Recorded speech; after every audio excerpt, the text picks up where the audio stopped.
What's up, YouTube? So in today's video, we're going to be checking out 12 minutes of multiplayer gameplay of Doom Eternal. Now, this is the 2-on-1 gameplay. 1 Slayer, 2 Demons. Just, I can't wait for this, mate. Just this game is a goddamn hype, mate. I cannot wait for it. Yeah, it's a hype, mate. I don't know what to say. I've pretty much covered, like, every trailer, gameplay, bit of footage. I've covered everything, mate. If you want to see any of it, I'll leave a link in the description now. Let's just waste no more time, man. So, this video is coming straight from IGN. So, first of all, massive love to IGN for supplying us with this video. But now, let's see the Slayer vs 2 Demons. Go!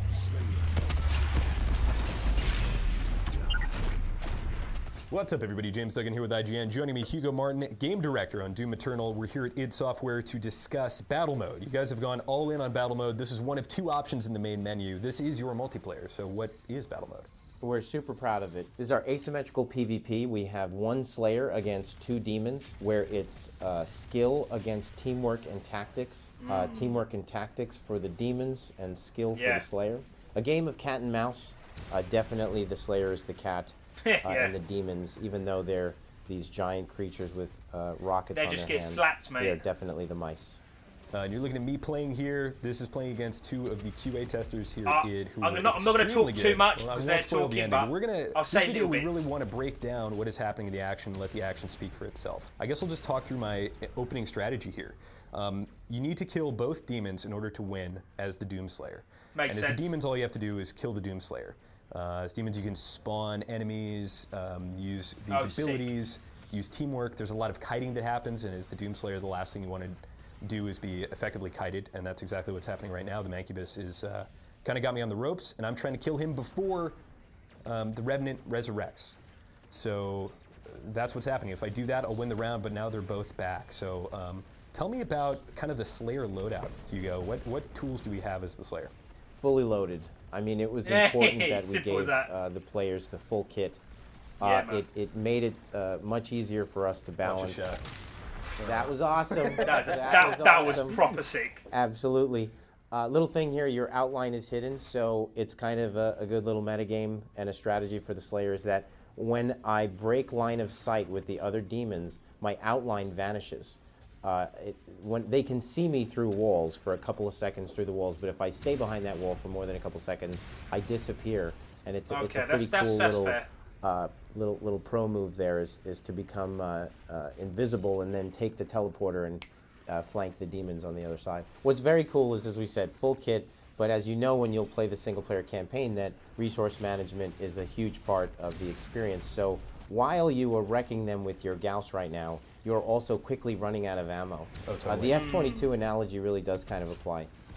You could stay in the air, hit the jump heads, monkey bars, drop missiles and Gausses on top of them, and you're really pretty devastating. But at some point, the F-22 will have to land to refuel, and that's when the Demons, that is when the Demons get their chance. It's kind of happening right now. This is kind of a standoff, and I'm feeling pretty good about this. I'm looking at my resources and thinking, he's loving it, mate. He's finally got bare ammo, and I do. Demons killed, so that is a round 1, 1-0 for me. I can't wait for the this, second round here. And I guess as the Slayer player, my strategy. Oh, we should talk about upgrades. What's happening here? Yeah, these are mid-round upgrades. You get to choose a different one every round, and if you make it to the 4th round, you can choose a power upgrade where the Demons can summon like a Baron. You get to unlock the BFG, and it usually makes it so that 4th or 5th round is going to be a real nail biter, and I think we'll see that in a little bit here. My strategy quickly became kill the Revenant because the Mancubus is always able to be killed.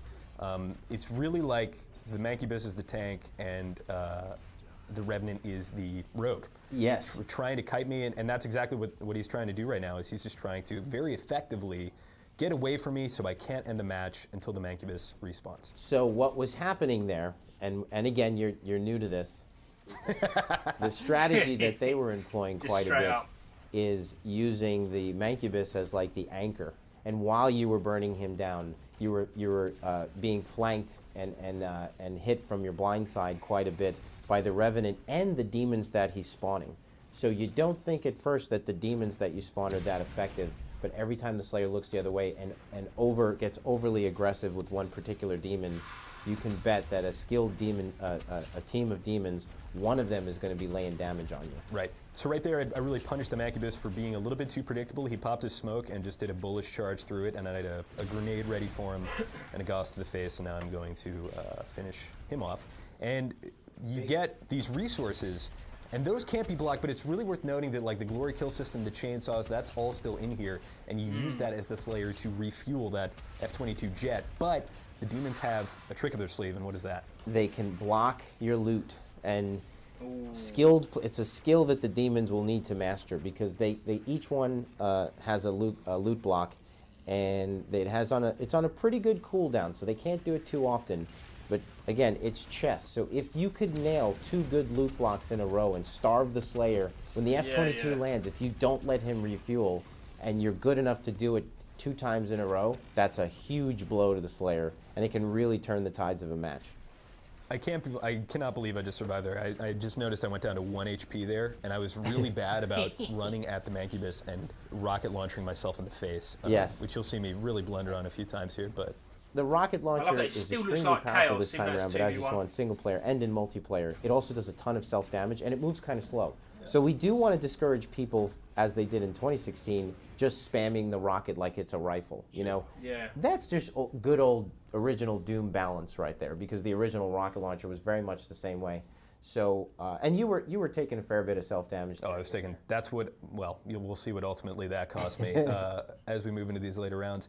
That was an interesting one because it's not just the Revenant and the Mancubus. There are multiple demons, and each combination has kind of a unique strategy to try and overtake the Doomslayer. You were playing before this match, I believe love this demon, I'm not going to lie. Oh, no, it was the Marauder and the Archvile, and you saw that was a different kind of experience with the Archvile. It's kind of elusive.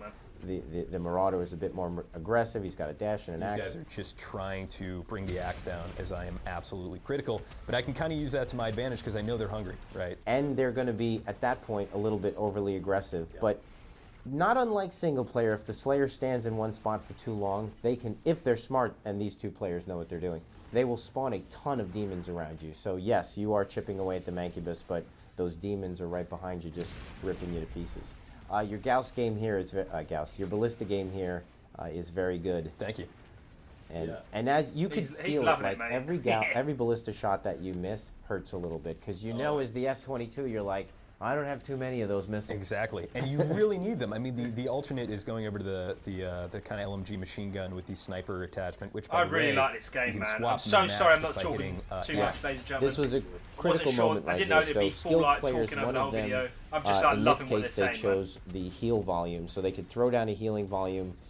So both demons can heal if they want to. Now it's an interesting point in the match, because usually that means they're just going to be sitting there standing in it, which gives you an opportunity to go around and glory kill and heal yourself, or you know where they are, and when you see the blue volume, I think you do this later on. I just did the area denial there with the rockets, the grenade. You know they want to stand in there, so just make them pay for it. Yeah, it's like if you're going to stand still, you're gonna pay for it, or so it's 2-1, I'm going to use this opportunity to go glory kill a few guys. What's not really happening too much, and it's because you just started, the Flame Belch is a big moment in the match, and there are, like, again, we really wanted to focus on pacing, and throughout the match you can feel it. Like at the end of the match when one demon dies, the cat and mouse game changes quite a bit. Like it really becomes a game of hide and seek. Yeah. In the opening rounds, you have armor. Once that armor is gone, you can earn it back through Flame Belch, but it's harder. It's hard to get yourself backed up to 100. So it's kind of like losing your pawns really quickly in the opening volley of like a chess match, because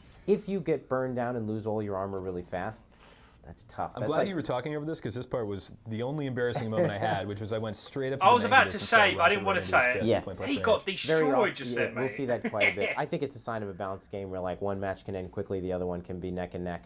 You know? It's interesting you use the word balance, because I would almost describe this as so dynamic. It's like the first match I played with this, I was the Doomslayer, got my butt kicked by my 2 colleagues at IGN. As soon as I got a handle on it, though, there was no contest, and I just assumed, oh, okay, the Doomslayer is just super OP. And then these 2 guys came in and really gave me a run for my money, and this particular game really made the mode shine. So it's it's a bold and risky mode, and especially since this is your only multiplayer. I like it, man. But I 2v1, applaud you for like, it because it is different, isn't it? I like undeniably unique and different, and trying it's gonna something be a little bit interesting. stressful And if you're the Slayer. I got though, there in not this gonna lie. match. I prefer totally to be like with my see mate the charm. as a demon. It's engaging, it's fun, it's, you know, there's drama, you know, and the desire to come back. When you lost, you knew what you did wrong, and you felt like you could come back and do better. And that's exactly what we're seeing now. I have the BFG 9000 here, trying to use it to end this Revenant player, and I hit a little bit there. That was the Demon Health sickest critical. guy I've ever seen, mate. And I know that this comp, once the Revenant goes down, the Mancubus is not that difficult to bring down. But someplace that I could definitely improve is like doing a little bit more damage to him before I decide to start the respawn timer. So that was great, though. Watch out, like, man. you see how they were sitting ducks there, so they took some health, but you were able to capitalize on it. And I think that, again, I think it's super important. It's true for the demons. It's true for the Slayer. We see it quite a bit. We've tested this. We have a lot of confidence in it that when players lose, they're often motivated to play again because they know what they did wrong and they feel like they could come back and do better. So proud of that shot. A lot of games are focusing on like battle royale it's stuff. fun so to watch. I this mean, is like it's a different. certainly, I'm pleased that this is a thing, man. There's a lot of good drama going on, and right now you're engaged in an epic back and forth match. Yeah, this particular round was the highlight of the entire experience, and I'm not going to spoil how it ends, but like, it goes on for a long time. I guess, is there a time limit? We didn't run into it. So we talked about that quite a bit. Limit. It would be like putting a time limit on tennis. You know, like some of the great matches, some of the greatest matches of all time have gone on for a really long time. There's no glitches or nothing, that's fine. And we really didn't want to put a cap. Putting a cap on this and saying like, well, there's a timer or something, that's like putting a cap on the drama. Absolutely. Just, you know. Health is so low there, barely able to kind of pull myself up. I up. don't know how he got that shit. I appreciate you using the word bold. I think the fact that we didn't put a time, there are a lot of really bold design decisions going on here. You know, like if we want to innovate, you know what, I want to, as a gamer, I want to play something new. You know, I want to play something that challenges me. Yeah, we don't have a lot of time, but I do want to ask you one more question. This game, to just kind of drive home what this mode is. How important is battle mode to Doom Eternal?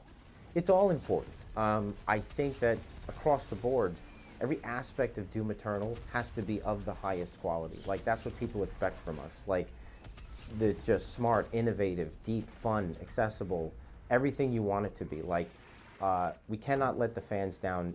Honestly, we have like a legacy to live up to. I'm proud to work here. I mean, the people who started this company, the legacy at id Software, it's a hard act to follow. So it's really important that we're innovating at every possible opportunity, that we're giving players new experiences that are incredibly engaging. And we want no single aspect, not invasion, not battle mode, not single player, to feel like a throw-in, to feel like a dud.